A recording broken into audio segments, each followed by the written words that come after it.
रावेर तालुक्यातील खिर्डी परिसरात सलग झालेल्या मुसळधार पावसामुळे जनजीवन पूर्णपणे विस्कळीत झाले आहे. पाण्याचा निचरा होण्यासाठी योग्य यंत्रणा नसल्यामुळे सखल भागात मोठ्या प्रमाणात पाणी साचले आहे. गावातील मुख्य बस स्थानक आणि बाजारपट्टा पाण्यात बुडाला असून रस्त्यांवरून पाण्याचे मोठे प्रवाह वाहत आहेत. व्यापाऱ्यांची तारांबळ.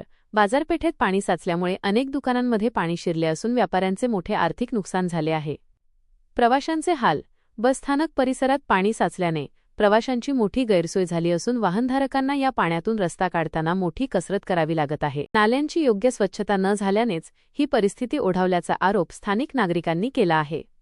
प्रशासनाने तात्काळ साचलेल्या पाण्याचा निचरा करावा अशी मागणी आता जोर धरत आहे.